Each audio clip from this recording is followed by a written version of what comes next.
Hello students, welcome to Kaushal IAS.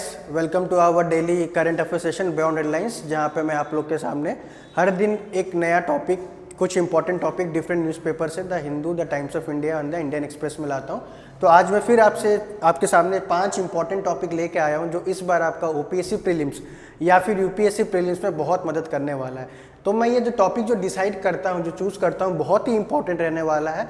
सिर्फ और सिर्फ जो आप ओपीएससी के लिए जो इस बार प्रिपेयर कर रहे हो उनके लिए खास करके मैं एम्फसाइज करना चाहूँगा कि मेरा जो करंट अफेयर का जो भी 2-3 महीने से मैं कर रहा हूँ वीडियो, उसको आप देख सकते हैं। ये जो टॉपिक के बाद सब मैंने बहुत ब्रीफली मैं डिस्कस करूँगा और हर एक टॉपिक के बाद मैंने क्वेश्चन दे रखा है, उसको आप वीडियो पॉज करके ज़रूर आंसर करिए कमेंट बॉक्स पर, मैं चेक ज़रूर करूँगा। और सारे जो आपको पीडीएफ जो इसका चाहिए उसका भी मैं लिंक, हमारा जो ओपन टेलीग्राम ग्रुप है जिसमें बहुत मेंबर्स लोग, 100 से ऊपर मेंबर्स लोग जुड़ रखे हैं हमारे साथ, तो वहाँ पे आप ज्वाइन कर सकते हैं उस लिंक से। और उस टेलीग्राम ग्रुप में हम डेली क्विज क्वेश्चन डालते हैं, ठीक है। डेली आप सोने से पहले रात को कभी भी 10-15 मिनट अगर टाइम देंगे तो उसमें डेली हम क्वेश्चन डालते हैं, आप उसको वहाँ पे आंसर कर सकते हैं, ठीक है। तो ये एक्सरसाइज आप डेली करिए, ठीक है। ये सब फैसिलिटीज़, ये सब जो हम मेहनत कर रहे हो आप लोग के लिए ही कर रहे हैं बच्चों, ताकि आप लोग ओपीएससी का जो प्रीलिम्स हो वो अच्छे से क्वालिफाई कर पाए, अच्छे रैंक से निकले, ठीक है। हमारा ऑब्जेक्टिव यही है। तो आते हैं जो 5 टॉपिक जो मैं लेके आया हूँ आपके सामने, ठीक है। पहला देखो टॉपिक क्या है। पहला टॉपिक है सेक्शन 45 ऑफ पीएमएलए, ठीक है, prevention of money laundering act. Second क्या है, 10th शेड्यूल, बहुत इंपॉर्टेंट टॉपिक है 10th शेड्यूल, हमेशा पूछता है क्वेश्चन, चाहे ओपीएससी हो या यूपीएससी हो।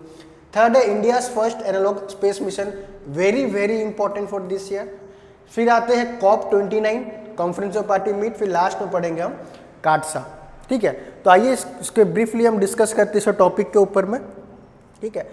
तो पीएमएलए एक्ट के पहले भी मैं एक वीडियो बना रखा हूँ, ठीक है। ये आपका क्या है, प्रिवेंशन ऑफ मनी लॉन्ड्रिंग, ठीक है। जैसे मनी लॉन्ड्रिंग, जैसे हवाला स्कैम हो गया, ठीक है, या फिर ब्लैक मनी हो गया, तो ये सब को जो पार्लियामेंट में एक लॉ बना रखा है, prevention of money laundering act in the year 2002, जो एंटी मनी लॉन्ड्रिंग, ठीक है, जो जैसे हवाला मनी हो गया या इलीगल मनी हो गया, ब्लैक मनी हो गया, इसको कैसे रोकना है, रेस्ट्रिक्ट करना है, ये लॉ में। तो ये जो लॉ हमेशा न्यूज़ में आता है क्योंकि अभी जैसे बहुत सारा इकोनॉमिक फ्रॉड हो रहा है, ठीक है। बहुत बड़े बड़े लोग जो है इकोनॉमिक ऑफेंस कर रहे हैं, मनी लॉन्ड्रिंग करते हैं, है ना। यहाँ पे कंपनी ना रजिस्टर करके फॉरेन में रजिस्टर जाके करते कंपनी, वहाँ से प्रॉफिट अर्न करते बट इंडिया में टैक्स नहीं देते।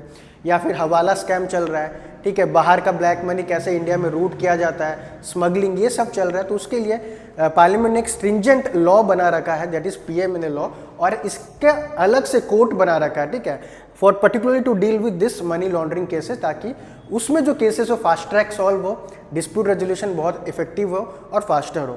तो ये न्यूज़ इसलिए है क्योंकि अभी सुप्रीम कोर्ट ने जजमेंट दिया है कि बेल, इसमें क्या होता है, बेल अगर इस लॉ से आप अंदर होते हो, पीएमएलए लॉ से अगर आप जेल के अंदर जाते हो तो आपको बेल मिलना बहुत मुश्किल होता है, ठीक है। मैंने बेल, फरलो, एंटीसिपेटरी बेल, ठीक है, पैरोल, ये सब पे बहुत डिटेल वीडियो मैंने बनाया हूँ। 4 है तो एक ही चीज़ लगभग, but bail, furlough, anticipatory bail, parole, ये सब 4 अलग अलग चीज़ होते हैं, थिन लाइन ऑफ डिफरेंस है। तो इसके लिए मैंने एक वीडियो बना रखा है, आप जाके देखिए, मैं भी उसका लिंक डिस्क्रिप्शन बॉक्स में आपको डाल दूंगा। तो आते हैं टॉपिक पे ना, अगर आप कोई भी पर्सन अंडर पीएमएलए एक्ट अगर अक्यूज पाया जाता है या कन्विक्ट होता है तो बेल मिलना बहुत मुश्किल होता है। तो बट रिसेंटली सुप्रीम कोर्ट ने क्या जजमेंट दिया, जो पर्सन इन्फॉर्मिटी या वीकनेस है, ठीक है, सिकनेस, अगर वो बीमार है, ठीक है, अगर वो बीमार है या कुछ वीकनेस उसमें आता है तो उसको उस कंडीशन में बेल दिया जा सकता है। हालांकि बहुत रेयर केसेस होता है पीएमएलए एक्ट में अगर पकड़ा है तो आपको बेल मिलना, बट अगर आपका तबियत खराब हो जा रहा, सिकनेस है कुछ आपका या फिर वीकनेस हो रहा, तो सुप्रीम कोर्ट ने जारी कर दिया कि आपको उस 2 कंडीशन में बेल मिल सकता है। पहले बेल मिलता था, ऐसा नहीं कि पहले बेल नहीं मिलता था, बट 2 केसेस में मिलता था। एक, अगर किसी पर्सन का एज 16 साल से नीचे होगा या फिर वेमेन, ठीक है। अभी ये 2 क्राइटेरिया और ऐड हो गया, अगर कोई पर्सन सिक है, बीमार है या वीक है तो उसको भी बेल मिल जाएगा under section 45 of PMLA act. Section 45 बहुत याद रखोगे, ये इंपॉर्टेंट है बच्चों इस बार के लिए, ठीक है। तो इसको मैं स्लाइड में बहुत अच्छे से आपके लिए बना रखा हूँ, आप देख सकते हैं स्लाइड में। Sickness and infirmity they are grounds for bail in PMLA case से सुप्रीम कोर्ट। ये मैंने जो एक्सेप्शन आपको बताया था, 45 सेक्शन 45 क्लॉज है, क्या करता है, it allows the court to exam person below 16 years, women and the सिक।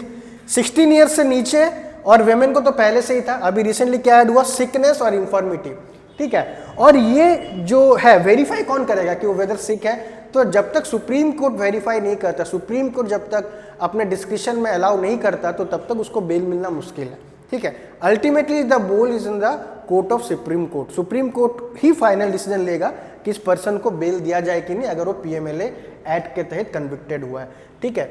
तो ये बहुत इंपॉर्टेंट है, जैसा पहला ये कंडीशन था, they will get bail only if the court was satisfied, ठीक है। ऑब्वियसली कोर्ट को सेटिस्फाई होना पड़ेगा कि ये पर्सन सच में सिक है या वीक है, that is all in the court of supreme court, ठीक है। तो एक क्वेश्चन मैंने दे रखा है, इसको वीडियो को आप पॉज करिए, जरूर इसको आंसर करिए। पीएमएलए एक्ट बहुत इंपॉर्टेंट है, खास करके सेक्शन 45 पढ़े हुआ बेल रिलेटेड प्रोविजन, क्योंकि यूपीएससी या ओपीएससी बेल रिलेटेड प्रोविजन से पूछता है हमेशा, ठीक है। लास्ट ईयर जैसे पूछा था फरलो पे, एंटीसिपेटरी बेल पे पूछ रखा है, तो इस बार सेक्शन 45(1) का जो बेल कंडीशन है वो इंपॉर्टेंट बनता है इस बार। फिर आता है 10th शेड्यूल। 10th शेड्यूल बहुत फेवरेट क्वेश्चन है, ठीक है। इसमें आपको इसका अदर नेम क्या देता है, हम इसको बोलते हैं एंटी डिफेक्शन लॉ। तो 10th शेड्यूल आया था आपका 1985 में, जब राजीव गांधी प्राइम मिनिस्टर थे, ठीक है।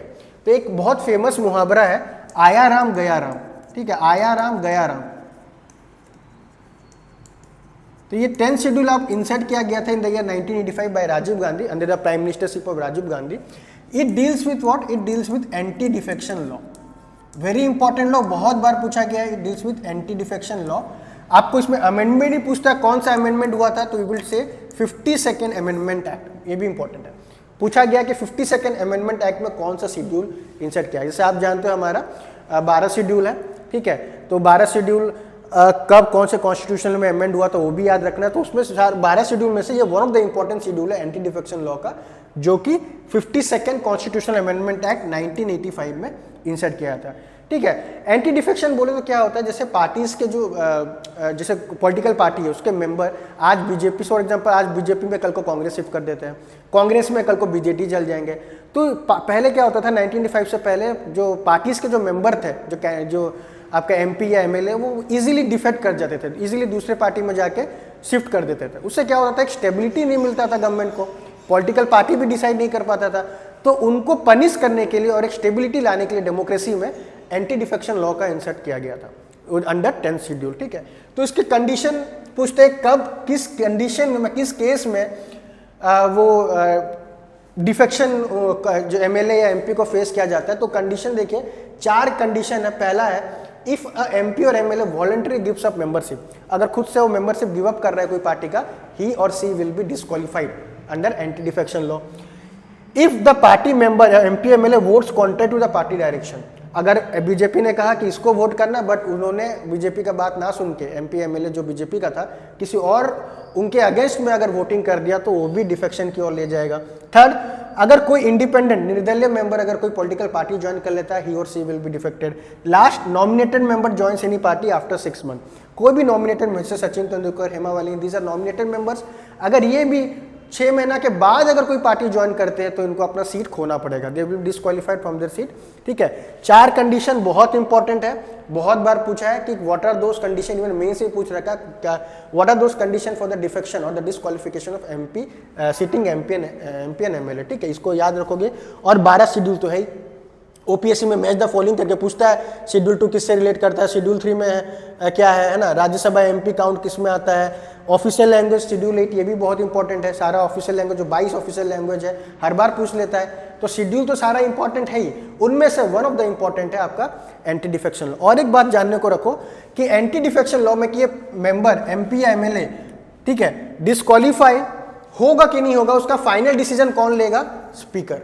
ये बात बहुत इंपॉर्टेंट है, जो speaker is the final authority to take decision on anti defection law. President दे दिया होगा ऑप्शन, पर प्रेसिडेंट नहीं होगा।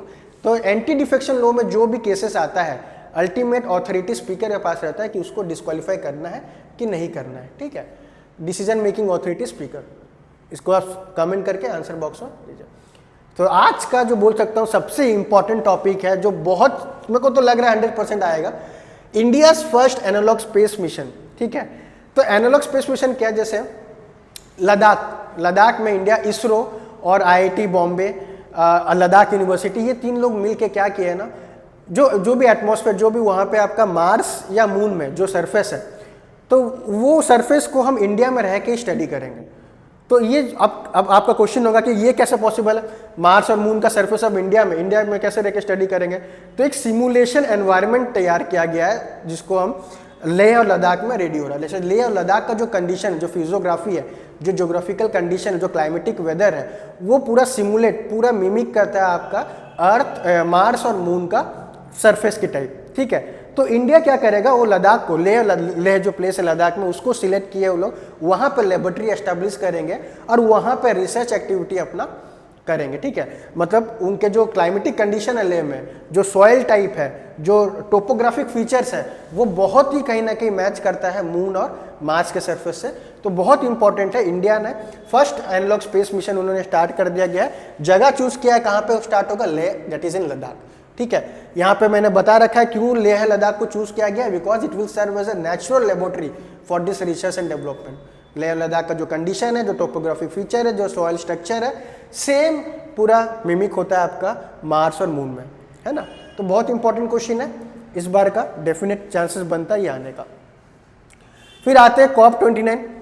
तो देखिए जो कॉन्फ्रेंस ऑफ पार्टी COP29, बहुत COP1 से लेकर 29 मीटिंग हो रखा है। तो ये हमेशा हर साल आपका अक्टूबर एंड या नवंबर में स्टार्ट होता है, ठीक है।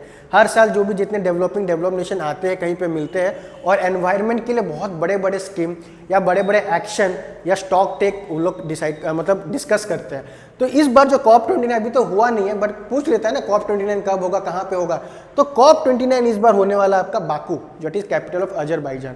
Very important question for one liner जैसे जीके में आता है। तो COP29 कहाँ होने वाला है, बाकू में, अजरबैजान। अभी नहीं हो, नवंबर 11 को होगा। बट जब भी COP मीटिंग होता है तो लोग कुछ ना कुछ इंपॉर्टेंट स्कीम रोल आउट करते हैं, कुछ फाइनेंस की $100 बिलियन, $200 बिलियन और कुछ फाइनेंस भी रोल आउट करते हैं और नया नया मेथड रहेगा। बट COP29 जो फोकस करेगा आपका मीथेन, ठीक है। मीथेन को कैसे कम, जो मीथेन एमिशन उसको कैसे कम किया जाए, COP29 उस पर। और इसको और एक क्या बोला गया है, COP29 को बोला गया है फाइनेंस COP, ठीक है। तो फाइनेंस COP इसलिए बोला गया बच्चों क्योंकि इस बार डेवलपिंग कंट्रीज लोग एक्सेप्ट कर रहे हैं कि जो पेरिस एग्रीमेंट जैसा जो उन्होंने डेवलप नेशन जो आपका ये कमिटमेंट दिया था कि $100 बिलियन देंगे वो हर साल, ठीक है। तो इस बार कुछ ऐसा माना जा रहा है COP29 में कि $100 बिलियन अब हर साल डेवलपिंग नेशंस को मिलेगा, ठीक है, जो बहुत वल्नरेबल होते हैं क्लाइमेट चेंज की वजह से, ठीक है। तो डेवलपिंग नेशन से इंडिया हो गया, आपका साउथ ईस्ट एशियन नेशन हो गया। तो ये सब जो कंट्रीज है ना, साउथ अफ्रीका हो गया, बहुत ही वल्नरेबल होते हैं climate change. Pollution develop nation ज़्यादा एमिट कर रहे हैं, ठीक है। उनके जो क्लाइमेट चेंज जो मेन रीजन है उनके वजह से हो रहा है, इंडस्ट्रियलाइज्ड जो इकोनॉमी है हमारा, ठीक है, यूएस हो गया, चाइना हो गया। बट जो उनका इम्पैक्ट, जो बर्डन है, वो डेवलपिंग नेशन फेस करता है। तो फाइनेंस COP इसको बोला गया बिकॉज शायद तक ऐसा देखने को मिल सकता है कि जो बहुत सालों से पेंडिंग पड़ा हुआ था, जो फाइनेंस $100 बिलियन देने के लिए डेवलपिंग नेशन को, शायद इस COP में वो पूरा हो जाए। इसलिए ये बच्चों इंपॉर्टेंट होगा आपका। प्लस और एक गोल पे लोग फोकस करेंगे, that is new collective quantified goal. ये गोल आपका कुछ नहीं, मीथेन एमिशन को कंट्रोल करने का होगा। मीथेन एमिशन को कैसे कंट्रोल किया जाएगा, ठीक है। तो आगे बढ़ते हैं। COP29 के साथ साथ और एक COP होता है, ठीक है, that is convention of biological diversity, ठीक है। ये तो जो हो गया, जो COP29 होता है वो आपका United nation forum for climate, जो UNFCCC का होता है। बट ये जो है आपका COP16, ये अलग आपका बोल सकते हैं इंस्टीट्यूशन या कन्वेंशन में होता है, that is convention of biodiversity, biological diversity, ठीक है। तो याद रखिए CBT में अभी CBD convention on biological diversity, उसमें COP16 चल रहा है, जो कोलंबिया में हो रखा है। बट UNFCCC का, ठीक है, United nation forum for climate and climatic change, ये जो है COP29 उसमें चल रहा है। तो याद रखो कि कंफ्यूज मत होना, ये COP16 अलग का है, अलग कन्वेंशन का, डेट इज CBD, और COP29 अलग कन्वेंशन का, that is united nation convention for climate change, ठीक है। तो ये बात अलग याद रखोगे आप। क्वेश्चन मैंने दे दिया, आप उसको सॉल्व करो। फिर आते हैं आज का जो लास्ट टॉपिक है, काटसा, ठीक है, काउंटर अमेरिका एडवर्सरी, ठीक है, थ्रू सैंक्शन एक्ट। तो जैसे ये US में 2017 में ये लॉ बनाया गया था उन कंट्रीज के लिए जो US के लिए खतरनाक है या US के लिए कुछ हानिकारक है। जैसे ये काटसा जो एक्ट है ना बच्चों, 3 कंट्रीज के लिए लगता है अभी फिलहाल, ठीक है। 3 कंट्रीज क्या क्या है आपका, रशिया के लिए है, ईरान के लिए है एंड नॉर्थ कोरिया के लिए है। ठीक है, तो 3 कंट्रीज के लिए आपका Russia, Iran and north Korea, ये 3 कंट्री में काटसा एक्ट लग रहा है। मतलब अगर कोई भी ये जो क्या है ना, रशिया, ईरान और नॉर्थ कोरिया, अगर कोई भी कंट्री इसके साथ कुछ भी अरेंजमेंट या डील करता है तो वो क्या करता है, अट्रैक्ट करता है अमेरिका का सैंक्शन। सैंक्शन मतलब क्या, अमेरिका जैसे उसके साथ कोई कंट्री से, सपोज अगर इंडिया, फॉर एग्जांपल इंडिया का ही ले लेते हैं, अगर इंडिया रशिया से जैसे डील कर रहा है, पेट्रोल वहाँ से, क्रूड ऑयल वहाँ से इंपोर्ट कर रहा है, उस केस में क्या करता है अमेरिका, ये लॉ इन्वोक करता है जिसमें जो भी इंडिया के साथ जो यूएस का रिलेशनशिप होगा या इंपोर्ट कर रहा होगा उसमें इंपैक्ट पड़ता है, सैंक्शन लगा देता है। ऐसा भी कर सकता है इंडिया डॉलर यूज ना कर पाए, जैसे रशिया, ईरान या नॉर्थ कोरिया लोग डॉलर यूज नहीं कर सकते अपना ट्रांजेक्शन में। ठीक है, तो काटसा यूएस उन कंट्रीज पे लगाता है, इन पे तो पूरा ही लगा हुआ, रशिया, ईरान और नॉर्थ कोरिया, इनडायरेक्टली उन कंट्रीज पे लगा सकता है जो इन 3 कंट्री से डील करते हैं। ठीक है, बट इसमें हम और एक जो न्यूज में चल रहा है वो ज्यादा इंपॉर्टेंट आपको देखना होगा। ठीक है, काटसा तो मैं थोड़ा ब्रीफली बता दिया, इसके अलग से मैं वीडियो ले आऊंगा आपके लिए। एक है आपका क्या, dual use technology, dual use goods या डुअल यूज टेक्नोलॉजी, ये इस पे आप फोकस रखिए, डुअल यूज गुड्स। ठीक है, तो डुअल यूज गुड्स या टेक्नोलॉजी क्या होता है बच्चों, ऐसा कुछ सामान जो कि बोथ सिविलियन या फिर मिलिट्री में यूज कर सकते हैं। तो बहुत लोग क्या, जैसे इंडिया में एक मैं एग्जांपल देना चाहूँ, न्यूक्लियर पावर प्लांट। ठीक है, तो क्या होता है बच्चों, न्यूक्लियर पावर प्लांट रन करने के लिए हमें क्या चाहिए, प्लूटोनियम चाहिए, यूरेनियम चाहिए। बट यूरेनियम एक ऐसा चीज है जो न्यूक्लियर वेपन बनाने में भी काम आता है। हालांकि न्यूक्लियर पावर प्लांट में यूज करने के लिए that is for a noble cause, मतलब रिलायबल एंड 24/7 इलेक्ट्रिसिटी के लिए यूरेनियम जरूरत है। बट ये जो यूरेनियम है ना, उसका डुअल यूज हो सकता है। सिविलियन के लिए यूज कर लिया हम for electricity, but military purpose के लिए भी यूज हो सकता है ना, यूरेनियम से लोग न्यूक्लियर वेपन बना सकते हैं। तो ये सब कुछ कुछ गुड्स होता है जिसका डुअल एप्लीकेशन रहता है, तो उसी पे थोड़ा आप पढ़ेंगे। ठीक है, dual use of good, काटसा is a law that came into effect, मैंने बता दिया, रशिया, कोरियन साइड ना, यहाँ पे देखो, dual use technology is any technology or good that can be used for both civilian and military purposes, example dual use of goods and technology। जैसे India को ये न्यूज में इसलिए है, India is silent after US imposes sanction on 19 Indian entities. ठीक है, 19 ऐसा कुछ कुछ कंपनीज है इंडिया में जो कि जो गुड्स है, जो डुअल यूज गुड्स है, उसका मिलिट्री पर्पस में यूज कर रहे हैं। ठीक है, तो बहुत सारा 19 कंपनी बंद हो रखा है, यूएस उसने सैंक्शन उस कंपनी पर लगा रखा है। ठीक है, तो कुछ एग्जांपल मैंने दे रखा है क्या क्या डुअल गुड्स हो सकता है। एक होगा न्यूक्लियर मटेरियल, जैसे यूरेनियम का बोला, केमिकल्स भी है, कुछ कुछ केमिकल्स आप सिविलियन पर्पस में भी यूज कर सकते हो, उसका मिलिट्री इम्पैक्ट, मिलिट्री पर्पस में भी यूज होता है। एडवांस कंप्यूटिंग हो गया, बायोलॉजिकल एजेंट हो गया, आर्टिफिशियल इंटेलिजेंस, इस पर फोकस करिए। आर्टिफिशियल, अभी इसका जो हिडन पोटेंशियल है, ये एक तो इनोवेशन ला ही रहा है आपको। ठीक है, सिविलियन के लिए बहुत हेल्पफुल है। ठीक है, आर्टिफिशियल इंटेलिजेंस आप कोई भी कॉम्प्लेक्स मैथमेटिकल प्रॉब्लम सॉल्व कर सकते हो, कुछ भी आपको कोई भी इंफॉर्मेशन या कुछ भी लैंग्वेज को आपको ट्रांसलेट करना इजीली हो सकता है। बट इसका जो मिलिट्री यूज है वो भी खतरनाक है। आर्टिफिशियल इंटेलिजेंस क्या दे रहा है, डीप फेक, एक डीप फेक चले आ रहा है। ठीक है, डीप फेक हो गया आपका, चाइल्ड पोर्नोग्राफी हो गया, तो ये सब आर्टिफिशियल इंटेलिजेंस किसी को भी मिमिक कर सकते हैं। वॉइस, मतलब वॉइस क्या होता है, कॉपी करके, मतलब जो इलेक्शन भी मैनिपुलेट किया जा सकता है सब टेक्नोलॉजी से। तो जब तक सिविलियन पर्पस में ये सब टेक्नोलॉजी यूज हो रहा है, that is good for the society and community. But अगर इसको आप मिलिट्री या फिर कुछ टेररिज्म पर्सपेक्टिव में अगर यूज कर लेते हैं तो ये हार्मफुल हो सकता है। ठीक है, तो कुछ कैटेगरीज ऑफ गुड्स है यहाँ पे मैंने अच्छे से लिख रखा है। ठीक है, तो आप ये क्वेश्चन सॉल्व करिए, इसका आंसर मुझे बताइए। ठीक, तो इस तरीके से हमने एक नया बैच भी अनाउंस करे। हमारा कौशल आईएएस क्या करता है, सारा कुछ देता है, prelims, mains plus optional, CSAT classes, interview, guidance 1-to-1। हमारे यहाँ से 2 स्टूडेंट्स निकल रखे हैं जिनका मैं पॉडकास्ट कर रखा हूँ, उसका भी आप देख सकते हैं हमारे यूट्यूब चैनल में। अगर आपको ये वीडियो सेशन अच्छा लगा होगा, इन्फॉर्मेटिव लगा होगा, तो प्लीज़ शेयर करिए अपने फ्रेंड्स के साथ और सब्सक्राइब करना चैनल को मत भूलिए। Thank you so much.